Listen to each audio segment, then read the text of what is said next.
The sound hits first, a bone-shattering crash that splits the quiet suburban morning in half. Through the security camera footage, we see it, a silver Mercedes punching through the garage door like cardboard, metal screaming, wood splintering. The car doesn't stop. It keeps going, deeper into the shadows of T. Marcus Webb had owned his house on Elm Street for 7 years. It was modest but meticulously maintained, a 1970s ranch with a newly installed 3-car garage, a driveway he'd had sealed the previous spring, and a mailbox his daughter had painted with sunflowers when she was 8. Everything about the house said quiet competence, a life in order. The garage door was less than 2 years old. Top of the line. He'd spent $4,000 on it because Emma, his ex-wife, had suggested that a newer garage would help with the resale value if he ever decided to move. He hadn't planned on moving. He liked it here. Marcus was in the kitchen, making a third cup of coffee and reviewing contract language on his laptop when he heard it. Not a crash, exactly. A sound bigger than that. A sound that seemed to come from everywhere at once, the floor, the walls, the very foundation of the house. He jumped up, coffee sloshing across the granite countertop, and ran toward the garage. The door to the garage from the kitchen was already swinging open, blown inward by the percussion of impact. Dust hung in the air like a physical presence, disturbed by something massive moving through it. For a moment, Marcus couldn't process what he was seeing. A silver Mercedes-Benz sat in his garage. Not parked. Saturday. Its front bumper was still wedged in the twisted remains of the sectional garage door, metal and wood fragments scattered across his pristine concrete floor like confetti at a disaster. The windshield was intact, but the entire front end was wrapped around the support beam that held up the roof. Marcus felt his heart stop. He stood frozen in the doorway, his brain refusing to assemble this reality into something that made sense. The car shouldn't be here. There was no possibility in which this car was supposed to be here. The driver's side door opened. A woman in her mid-50s emerged, blonde hair swept into an immaculate ponytail, oversized sunglasses still perched on her face despite the fact that they were indoors now. She wore a white linen dress, the kind that costs more than it looks like it should, and white sneakers that looked like they'd never touched an actual surface. "Oh my God," she said, looking around the garage with wide eyes. "Oh my God, this is bad." Marcus found his voice somewhere in the back of his throat. What happened?" "Your mailbox," the woman said, pointing toward the driveway. "It's right where it shouldn't be." "I didn't see it. The sun was in my eyes.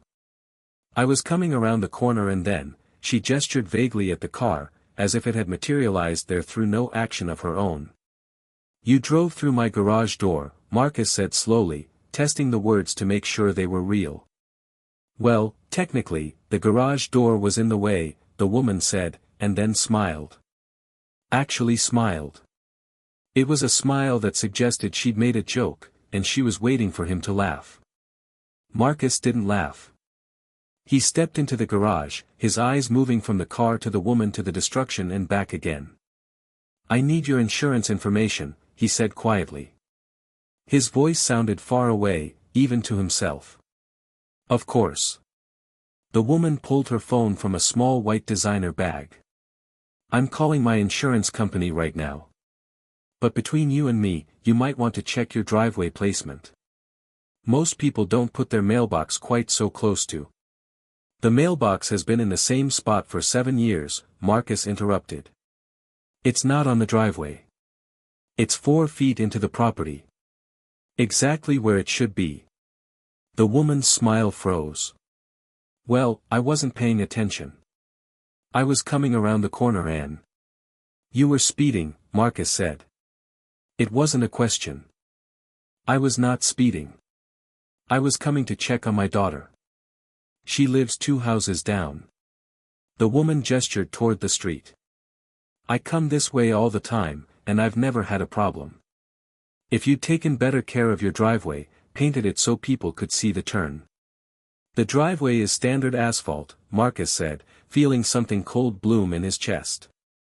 This woman was serious. She was actually serious. Your car is in my house. Technically, it's in your garage, the woman corrected. And I'm handling it. I'm calling my insurance. They'll take care of everything.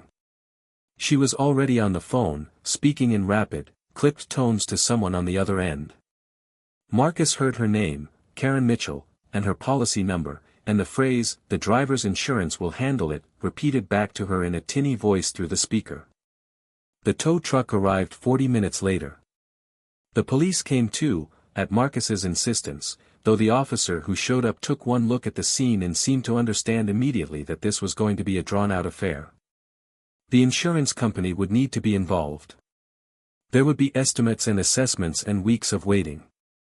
Karen stood on the driveway, arms crossed, still wearing her sunglasses even though the morning had turned gray and clouded. She watched the tow truck hook up her Mercedes with the expression of someone watching a slightly inconvenient scene in a television show. "This is going to cost you money," Marcus said quietly, as the car was being pulled out. "The garage door alone is $4,000. Not to mention the structural damage, that beam might need reinforcement." "That's what insurance is for," Karen said, actually waving her hand as if to dismiss the concern. "My insurance will cover it. Don't worry about it." "Your insurance should cover your damage," Marcus said. "Not my repairs." Karen turned to look at him, and even though he couldn't see her eyes behind the sunglasses, he could feel her assessing him. Judging him. Finding him wanting. "Look," she said, and her voice took on a different tone, patient, the way one might speak to someone who wasn't quite understanding something simple. "I'm sure we can work this out. My insurance company handles these things all the time. They're very good at what they do. You'll get your repair estimate, you'll submit it, and it'll all be taken care of." She handed him a business card. Karen Mitchell, it read, with her name underlined in gold lettering. Below it, Life Coach Wellness Facilitator Executive Advisor. Marcus looked at the card, then back at the garage, where his summer storage and his daughter's cello and the boxes of books from his mother's estate were now covered in dust and debris. "I need to make some calls," he said. "You do that," Karen said. She pulled her sunglasses off and rubbed her eyes, and for a moment, Marcus saw something different in her face, not remorse, but exhaustion. "I've been having the worst week. My daughter's been struggling with her identity, my ex-husband forgot my birthday, and now this. It's just one thing after another." Marcus said nothing. "Well, anyway," Karen said, pulling her sunglasses back on and moving toward her position on the driveway where a backup car had just pulled up, driven by her daughter, presumably. "I'm sure this will all be fine. These things happen. I'll let my insurance handle it." She drove away in the backup car, a cream-colored SUV that seemed to shimmer in the returning sunlight. Marcus stood in his garage and called his insurance agent. He called the contractor who'd installed the door. He called his ex-wife and explained what had happened, listening to her intake of breath and her carefully neutral response.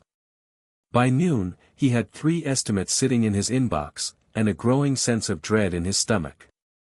The estimates ranged from $6,000 to $9,000. The garage door alone was $4,000.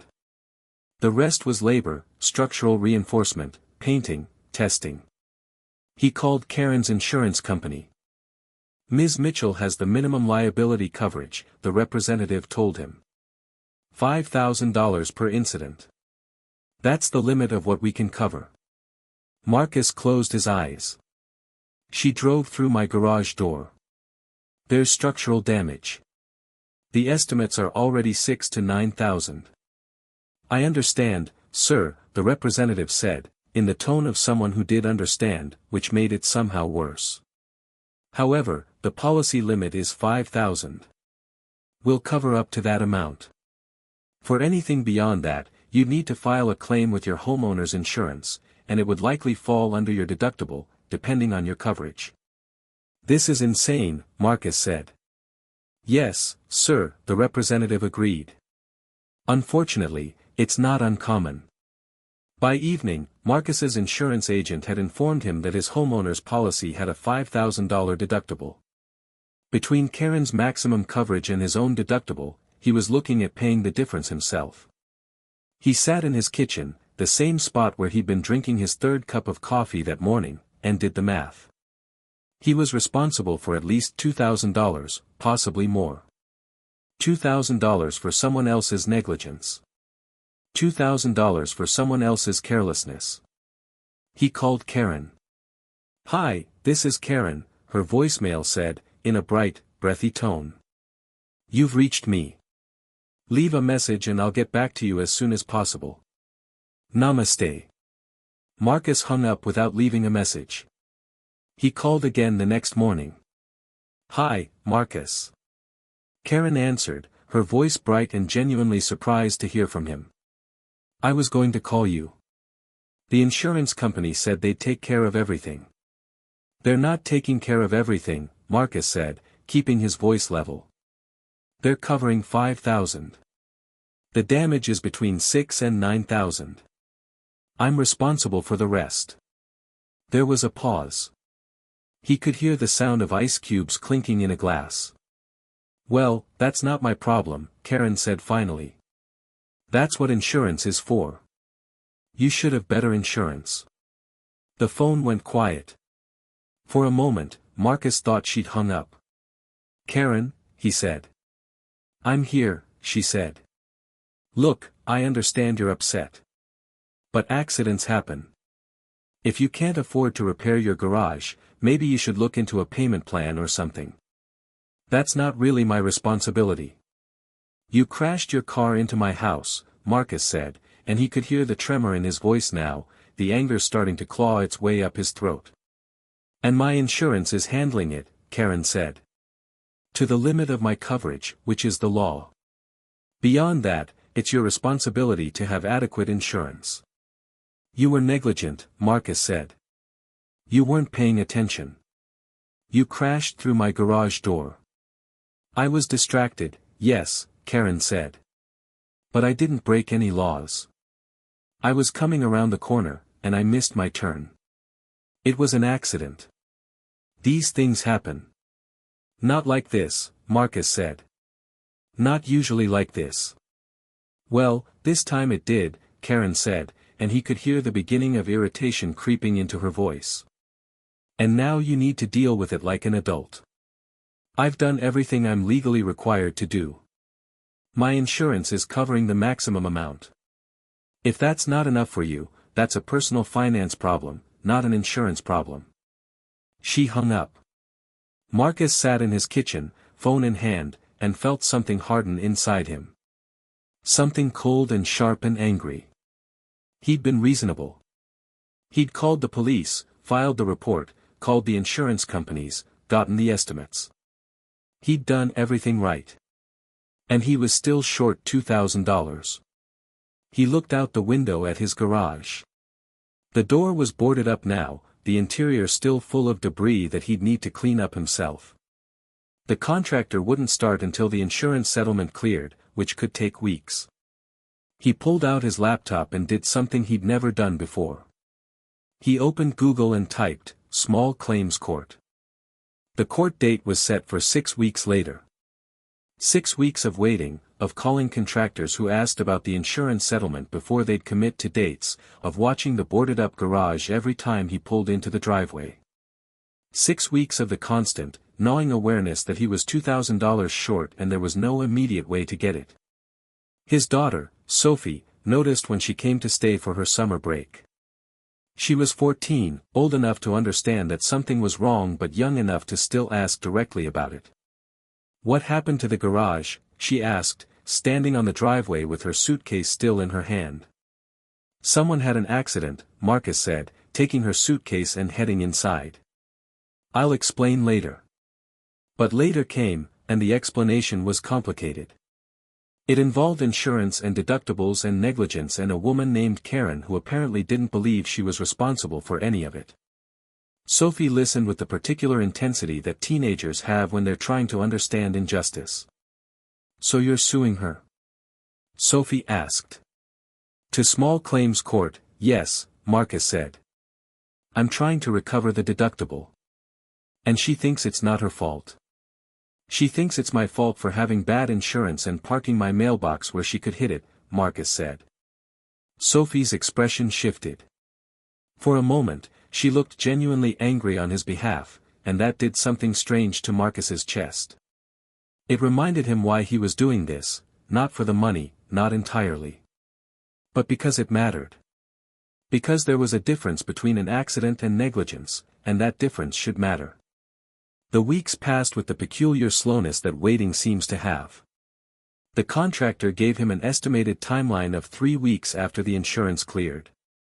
The insurance company dragged out the assessment process. Karen's insurance company sent a letter saying they were prepared to offer their maximum coverage but needed his authorization to release the funds. 2 weeks before the court date, Marcus got a phone call from an unfamiliar number. Mr. Webb. A woman's voice, professional and clipped. This is Margaret Chen. I'm an attorney representing Karen Mitchell in the matter of. I'm not settling, Marcus said immediately. There was a pause. I haven't made you an offer yet, Mr. Webb. I don't care, Marcus said. The answer is no. Perhaps you'd like to hear what my client is prepared to offer before you refuse it, Ms. Chen suggested. Her tone hadn't changed, which somehow made Marcus feel worse. Like his anger was something she saw all the time and had learned not to take personally. Fine, he said. What? My client is prepared to offer you $2,500 above and beyond her insurance settlement. This would bring the total settlement to $7,500, which exceeds the lowest of your 3 estimates. In exchange, you would agree to dismiss the small claims suit and sign a non-disclosure agreement agreeing not to discuss the incident publicly or on social media. Marcus felt his jaw clench. She wants to buy my silence. She wants to resolve this matter without going to court, Ms. Chen said carefully. Which is generally in everyone's interest. Court is expensive and time-consuming, Mr. Webb. This offer would compensate you for your losses and allow both parties to move on. She caused $1,800 of damage that she won't take responsibility for, Marcus said. And now she wants me to sign an NDA so I don't tell anyone about it. The NDA is standard in these situations, Ms. Chen said. It protects both parties. It protects her from looking bad, Marcus said. Which is exactly why I'm not signing it. He hung up. He called back 30 seconds later, because he realized he wanted to know something. How did Karen's insurance company get my number? I didn't give it to anyone but, he stopped. Ms. Mitchell gave your contact information to her insurance company, Ms. Chen said, sounding almost apologetic. It's on the incident report. And I'm very sorry, Mr. Webb, but my client did ask me to convey that she's willing to increase that offer to $3,000 if you'll sign the agreement. $3,000. It would cover the gap entirely. It would resolve the problem. All he had to do was agree to never discuss what had happened. Tell her no, Marcus said. Are you certain? Ms. Chen asked. This is a generous offer. I'm certain, Marcus said. He hung up and sat in his kitchen, waiting for the feeling of righteousness he expected to have. It didn't come. Instead, he felt tired. Deeply, bone-wearily tired. Sophie found him there an hour later, still staring at his cold coffee. Did something happen? She asked. Karen's lawyer offered me money to drop the suit and sign an NDA, Marcus said. That's bribing you, Sophie said immediately. It's called settling, Marcus said. It's legal. It's still making you shut up so nobody knows what she did, Sophie said. She sat down at the kitchen table across from him. Are you going to take it? Marcus looked at his daughter. She had his ex-wife's dark hair and his stubbornness, a combination that had always meant trouble. No, he said. I'm not. Good, Sophie said firmly. Because it's not right. The court date arrived on a Thursday morning. Marcus dressed carefully, dress pants, a button-down shirt, nothing that would make him look angry or vindictive. His lawyer, who he'd hired for $300 through a legal services website, met him outside the courthouse 15 minutes early. The key is to stay calm, his lawyer, a tired-looking man in his 60s named Robert DeMarco, advised. Judge Hastings doesn't like theatrics. Just state the facts, show your documentation, and let the evidence speak for itself.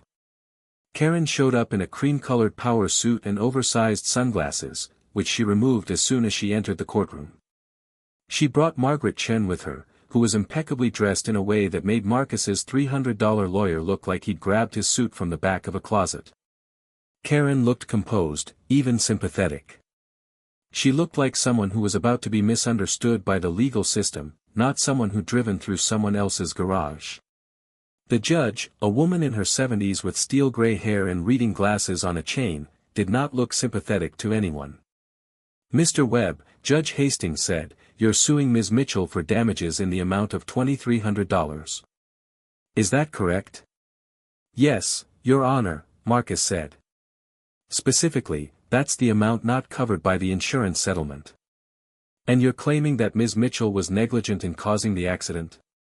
Yes, Your Honor. Ms. Mitchell? Judge Hastings turned to Karen, who'd stood up and was now looking at the judge with an expression of carefully composed regret. Your Honor, I don't deny that I was at fault for the accident itself, Karen said. I wasn't paying attention, and I made a mistake. I'm genuinely sorry about that. However, I believe that the insurance system is designed to handle these situations, and I've paid out my full policy limit. Beyond that, I've done everything I'm legally required to do. Judge Hastings looked over her glasses at Karen. You're aware that you're liable for damages caused by your negligence, regardless of your insurance coverage. I am, Karen said, and the tone of her voice had shifted slightly.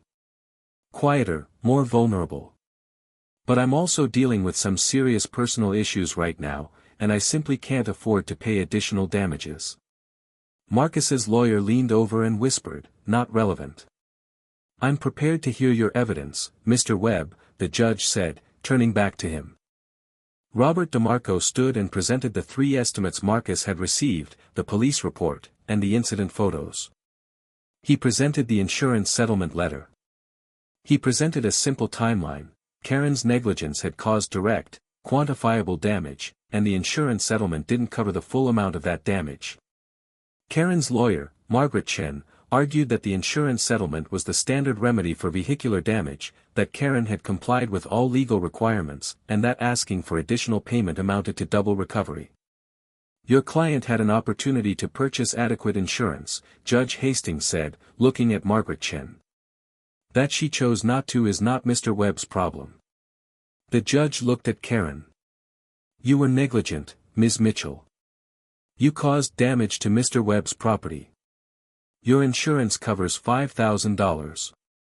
Mr. Webb has 3 estimates ranging from $6,000 to $9,000. You are liable for the difference between what your insurance covers and the reasonable cost of repairs. The lowest estimate is $6,000. The settled insurance amount is $5,000. Therefore, you are liable for $1,000. Marcus felt something shift in his chest. Not victory, exactly. But validation. Recognition that what had happened mattered. That his garage door mattered. That his time and his inconvenience and his damage mattered. Additionally, Judge Hastings continued, looking directly at Karen, I want to note for the record that attempting to settle a suit with a non-disclosure agreement that prevents discussion of the incident is not something I view favorably. If Mr. Webb chooses to discuss this incident publicly, he has every right to do so. The gavel came down. Judgment for the plaintiff in the amount of $1,000, payable within 30 days. Karen's face had gone pale.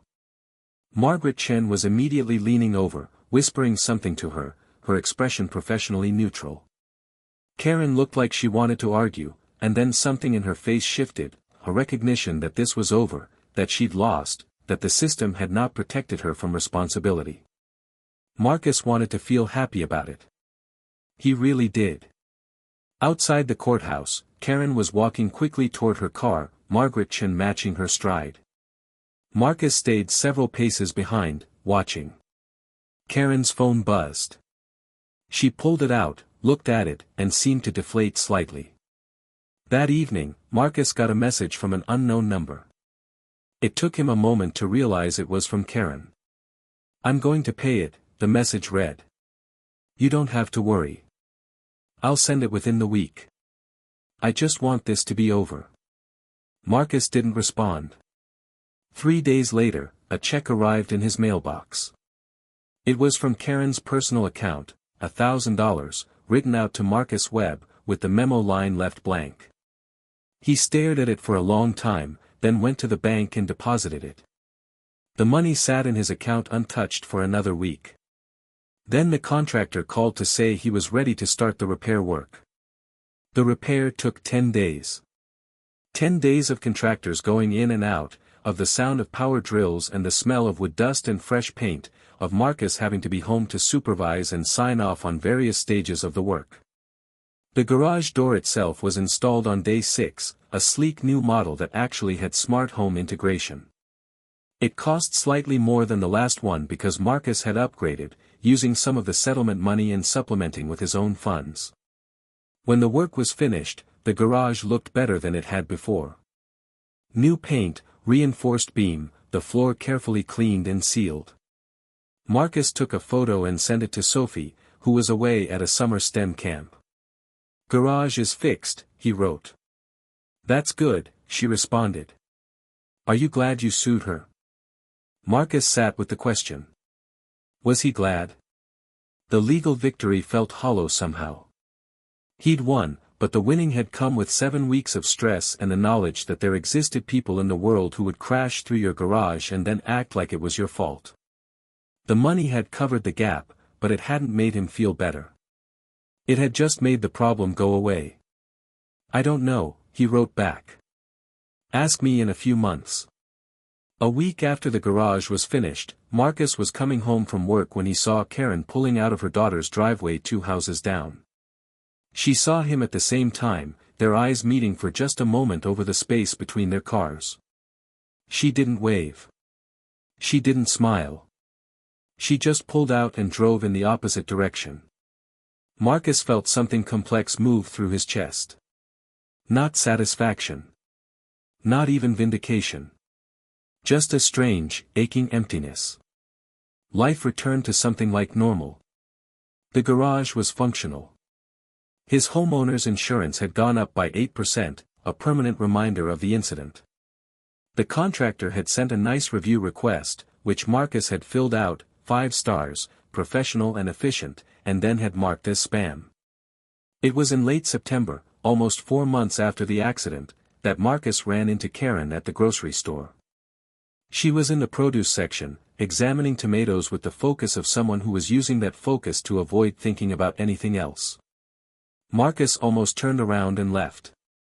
But he'd already made eye contact, and something in him, some stubborn, tired part, didn't want to slink away like a coward. He walked up to the tomato display. Karen looked up, recognized him, and her entire body seemed to tense. "Mr. Webb," she said. It wasn't warm. It was the tone of someone acknowledging an uncomfortable necessity. "Karen," he said. They stood there for a moment, the space between them filled with their complicated shared history. "I paid you," Karen said finally. "The $1,000. "I know," Marcus said. "I got the check." "And you cashed it," Karen said, and there was something almost accusatory in her tone, like she couldn't quite understand how he'd gone from suing her to accepting her money. "I did," Marcus said. "I needed it to finish the repairs." Karen set the tomato back down and turned to face him fully. She looked older than she had that morning in the garage. Tired. There were lines around her eyes that hadn't been there before, or maybe they had and Marcus just hadn't noticed. "I've thought about what happened a lot," Karen said quietly. "And I want you to know that I don't think it was entirely my fault." Marcus felt something sharp and cold move through his stomach. "What do you mean, not entirely?" "I mean that these things are often more complicated than they appear," Karen said. "I was having a difficult day. I was distracted.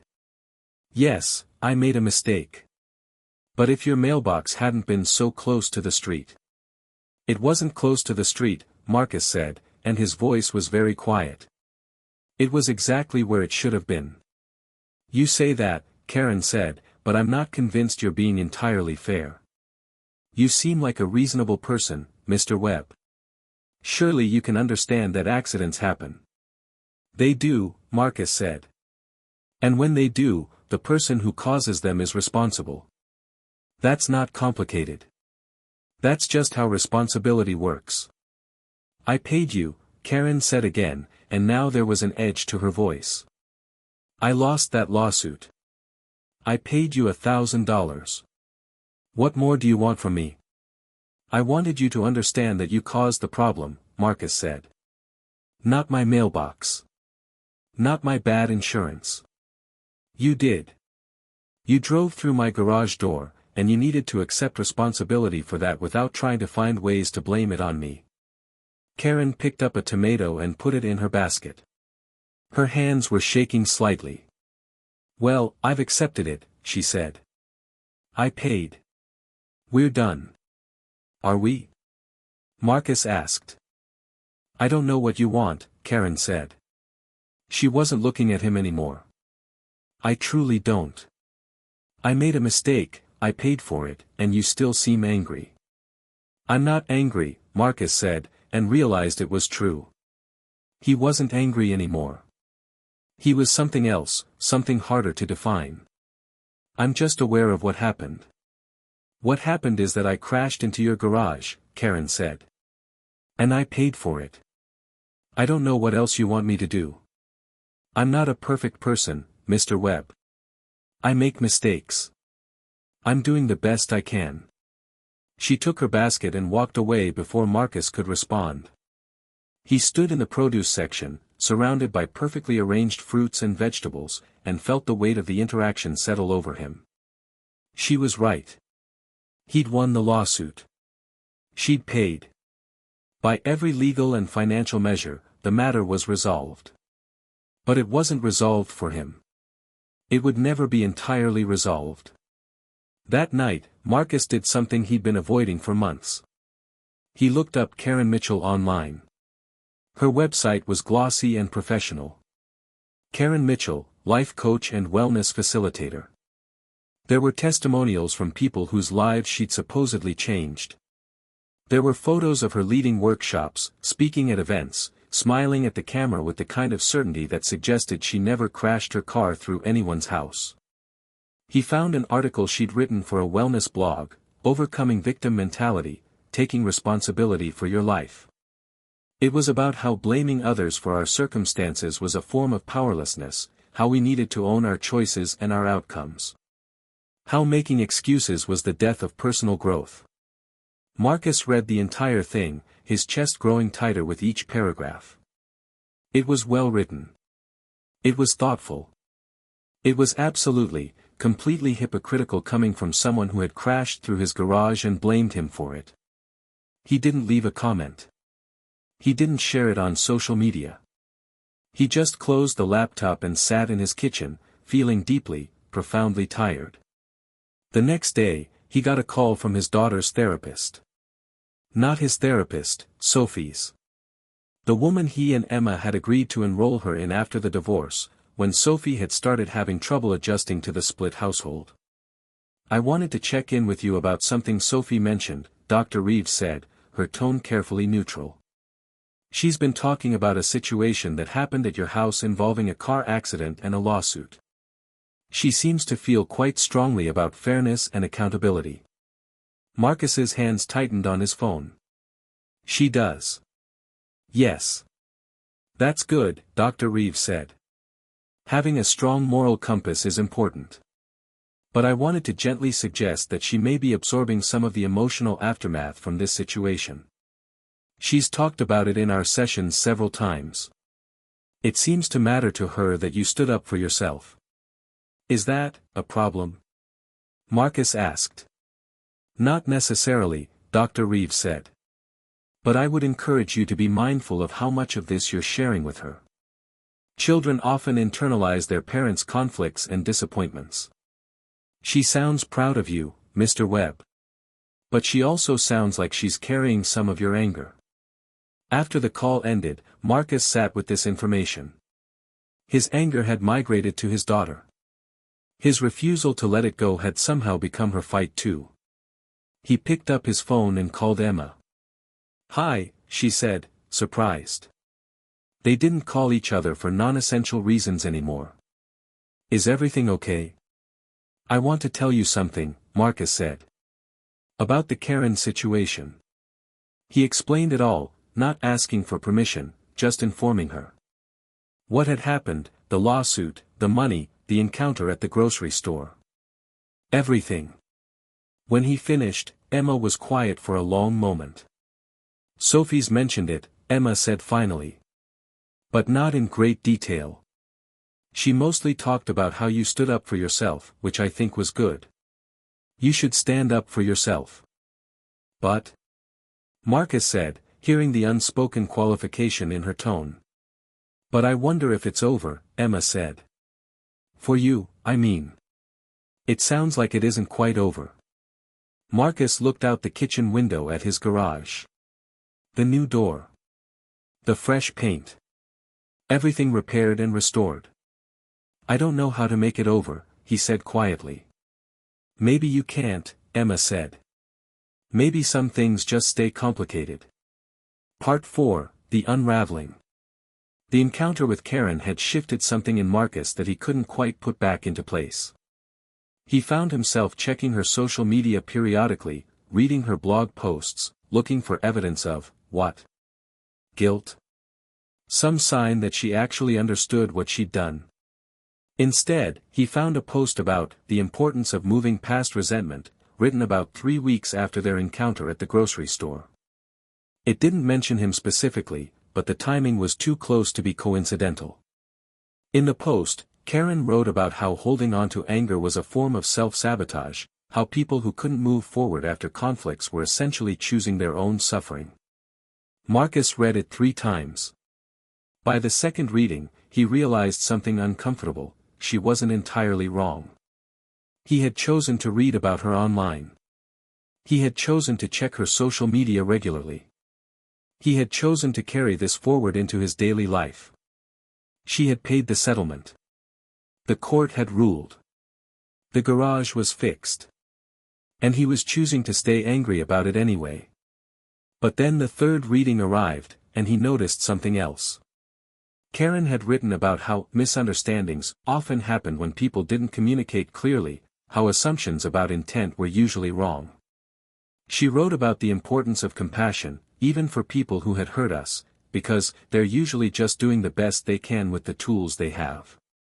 And Marcus felt something flip inside him. She wasn't talking about understanding that she'd been wrong. She was talking about understanding that other people weren't always trying to hurt you. As if the guilt belonged to him, for not being compassionate enough to understand her difficult week. For not being emotionally mature enough to just accept that accidents happened. He closed the browser and called Robert DeMarco, his lawyer. "I need to know something," Marcus said. "Is there any legal way she could challenge the judgment? Any way this could come back?" "No," DeMarco said immediately. "The judgment is final. Small claims court appeals are difficult. She'd have to show significant legal error, and Judge Hastings was very clear in her reasoning." "Why? Is she trying to contact you?" "No," Marcus said. "I'm just being thorough." After he hung up, he opened a document on his computer and started writing. Not to Karen. Not to post on social media. Just to write. He wrote down every detail of what had happened, the sound of the crash, the way Karen had smiled when she came out of the car, the conversations with the insurance company, the lawyer who'd offered him money to be quiet. He wrote about the lawsuit and the judgment and the hollow feeling of winning. He wrote about the grocery store encounter and the implication that he was wrong for still being upset about something that was, technically, resolved. He wrote about Karen's blog post and the slow realization that she had never, would never, acknowledge that she'd been wrong in any meaningful way. That the entire event had been, in her mind, a learning opportunity about the importance of compassion, his compassion for her, specifically. It took him 2 hours to write it all down. When he finished, he saved it to a file called What Actually Happened, and closed the laptop. The next morning, Sophie came home from her STEM camp. She was 15 now, angular and serious, with a new determination in the way she moved through the world. She'd made friends at camp, she reported, other girls who wanted to study engineering and physics. She'd built something called a hydroponic garden system and had won a small innovation award. Marcus was proud of her. He was also acutely aware that somewhere in her moral framework, the Karen situation had been filed as a case study in standing up against injustice. He didn't want her to carry that lesson forward in the way that he was carrying it forward. "Your therapist called," he said, as Sophie unpacked her bags. "Dr. Reeves. She mentioned that you've been thinking about the car accident situation." Sophie paused. "Yeah," she said. "Is that bad?" "No," Marcus said. "But I want to tell you something. And I want you to really hear it, because I think it's important." He sat down on the edge of her bed and told her everything. Not the details, she'd heard some of those already. But he told her about his ongoing anger, about checking Karen's social media, about the way the situation had followed him around for months even though it was legally resolved. "I won," he said. "By every measure, I won. But I didn't feel like I won.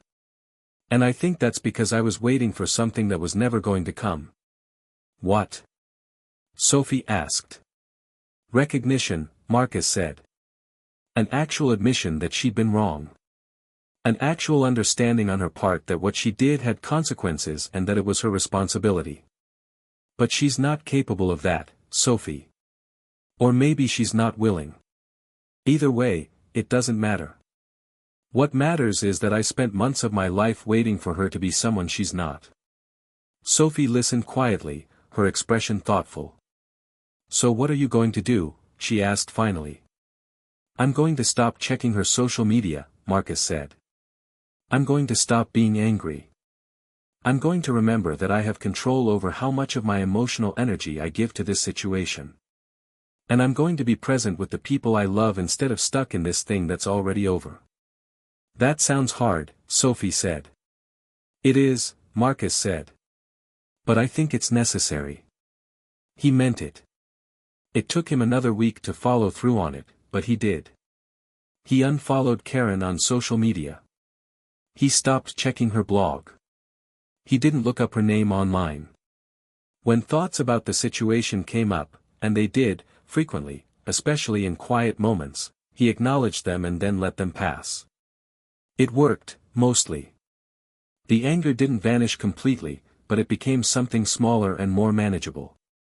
Something he could carry without it carrying him. Then, 6 weeks later, something happened that he could never have anticipated. Emma called him at work. "There's something I need to tell you," she said, and her tone was strange. Cautious. "What?" Marcus said immediately. Something in his stomach had clenched. "Sophie did something," Emma said. "And I need to tell you about it before you find out some other way." Marcus's heart rate accelerated. "Is she okay?" "Yes," Emma said. "She's fine. She's actually, she's being quite impressive about this whole thing. But she wrote something." "What did she write?" "An article," Emma said. "About the car accident. About Karen. About responsibility and accountability and how adults don't usually want to accept those things. And she submitted it to a youth activism blog, and they published it." Marcus felt something cold move through his chest. "No," he said. "Tell me she didn't." "It's very well written," Emma said. "And it's a legitimate critique of Karen's behavior.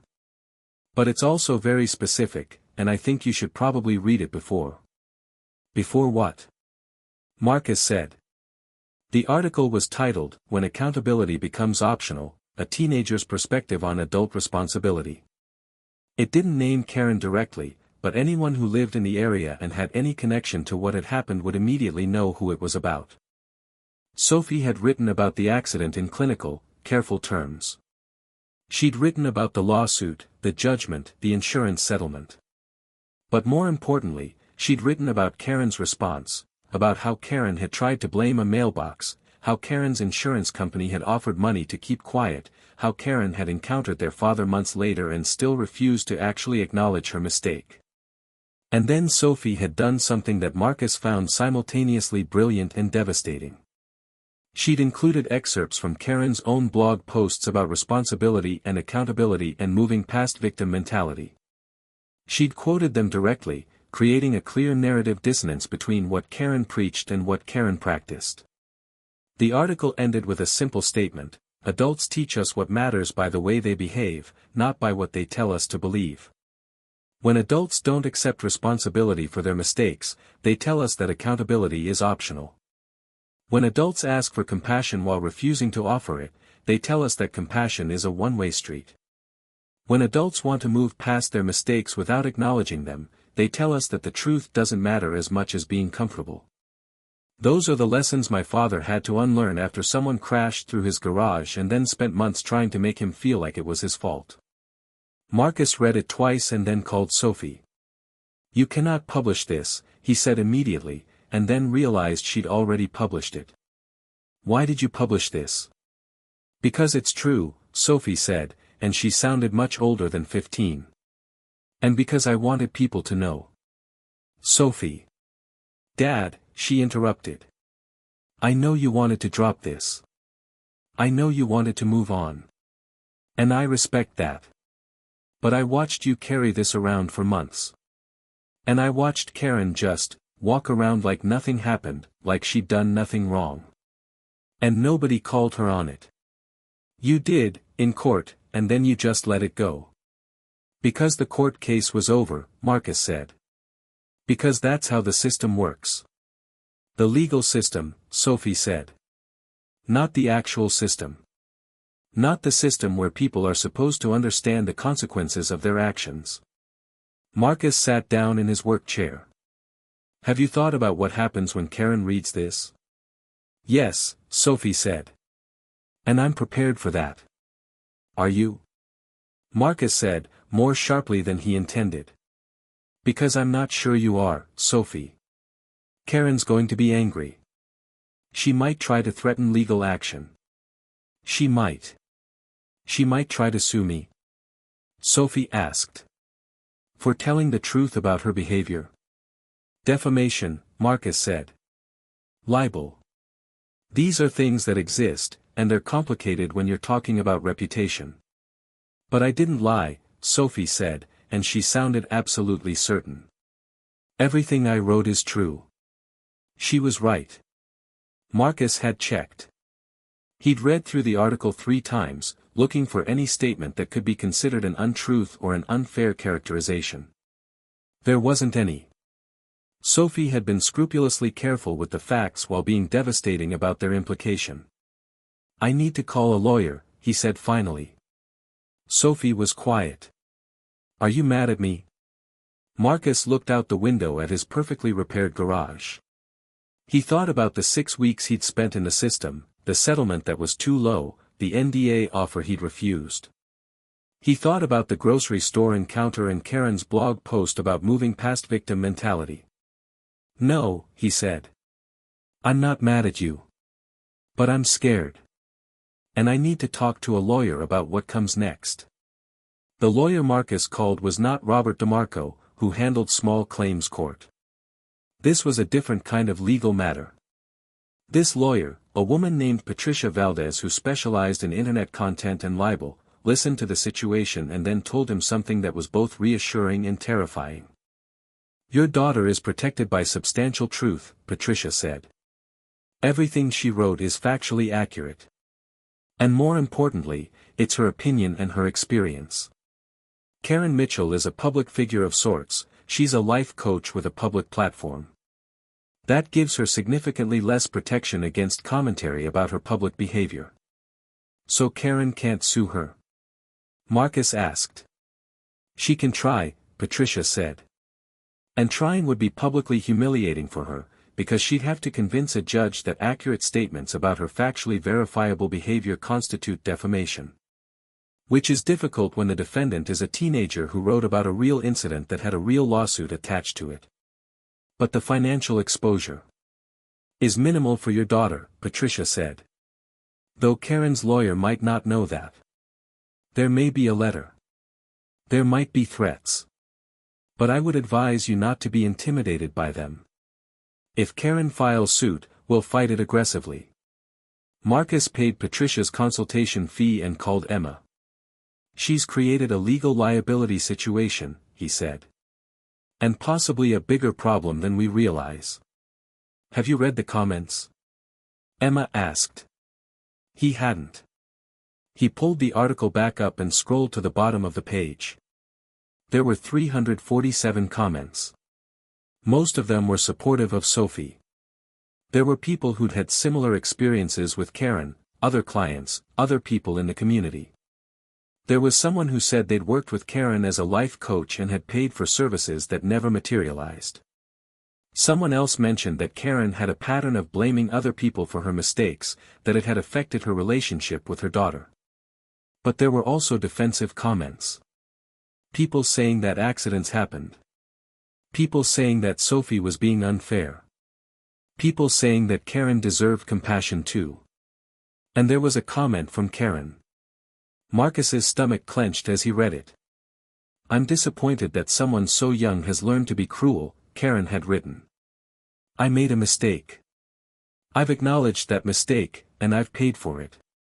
What this article does is take a moment of human error and tries to shame me indefinitely.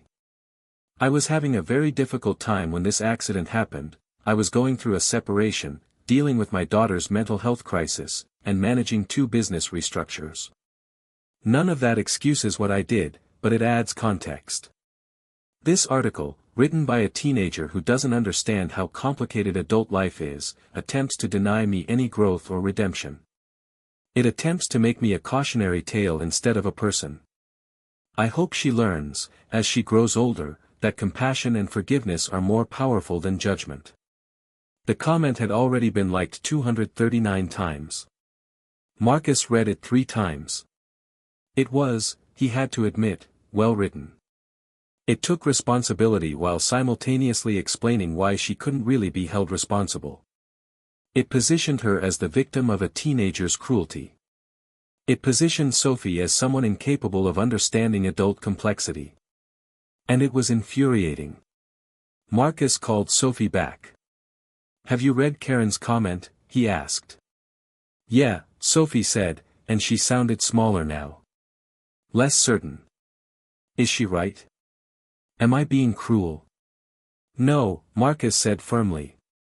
But she's very good at making that argument sound true. He read Patricia's advice back to her. He told her about the legal protections. He also told her something else.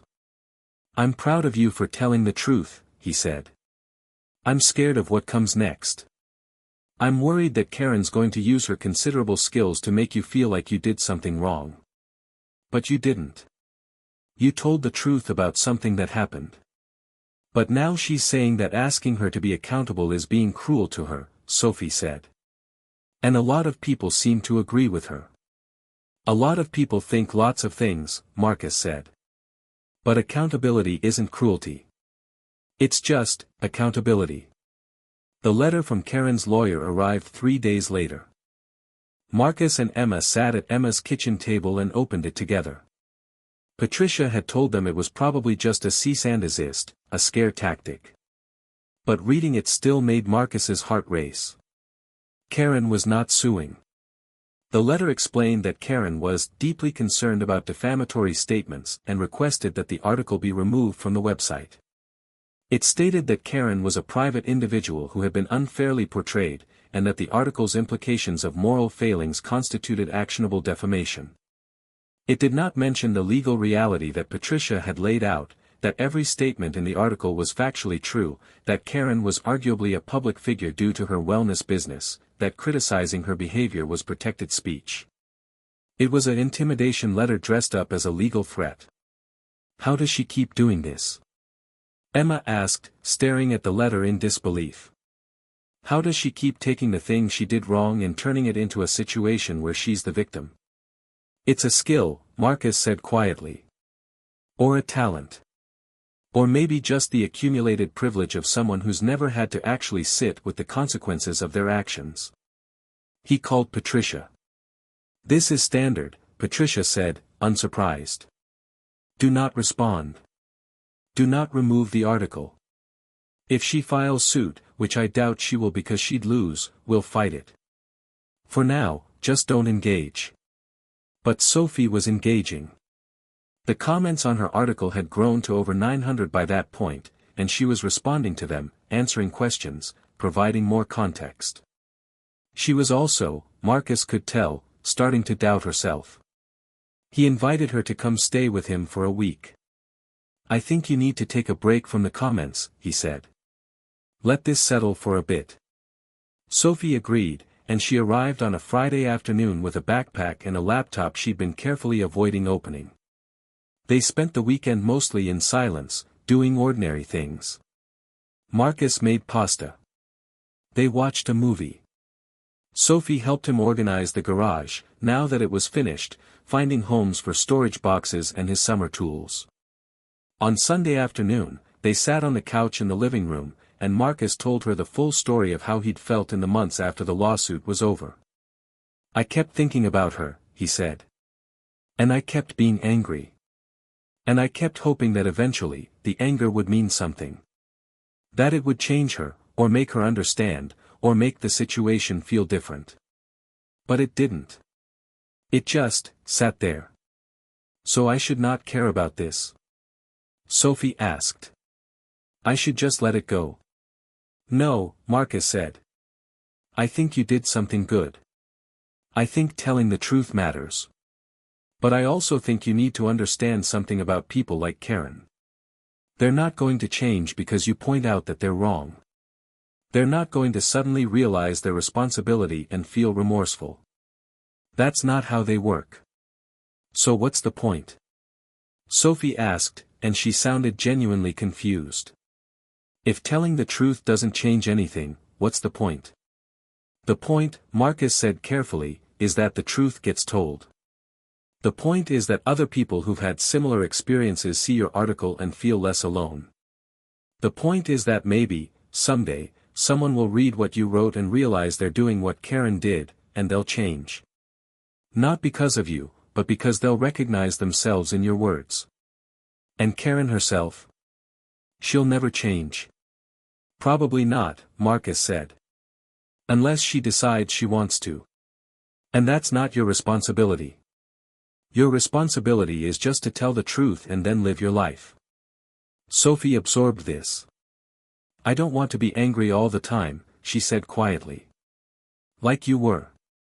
I know, Marcus said. So don't be.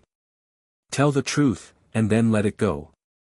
But letting it go proved more difficult than Marcus had anticipated, because Karen did something unexpected. She didn't file a lawsuit. Instead, she published a blog post. The post was titled, in response to recent accusations, The Power of Understanding Complexity.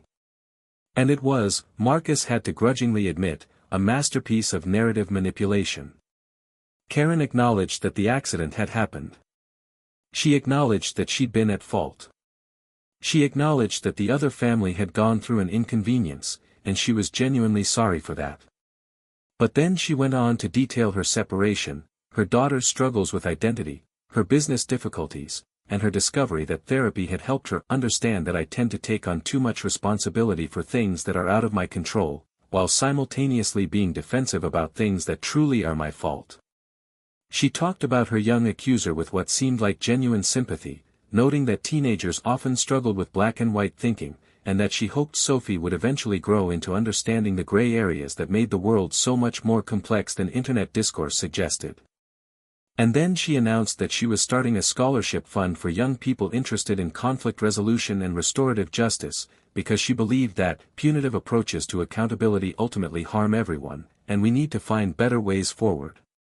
The blog post got shared thousands of times. People praised Karen for her humility and her growth. Someone created a GoFundMe for her scholarship fund, which raised $50,000 in the first week. Sophie read the blog post and cried. She took everything, Sophie said, her voice shaking. She took the whole thing and she made it into something about how she's evolved, about how she's learned. She made herself the hero of the story. Marcus felt cold fury move through his chest, but he kept his voice steady. Yes, he said. She did. And it's working, Sophie said. Everyone's praising her. And now when people read my article, they read it as the unfair attack of a teenager on someone who was actually trying to do better. She flipped it. She did, Marcus said. And it's brilliant in the most terrible way. He thought about calling Patricia. He thought about asking if there was any legal recourse. He thought about posting his own response, or encouraging Sophie to post one. Instead, he sat with his daughter while she cried, and he let her feel the weight of the realization that the truth was sometimes not enough.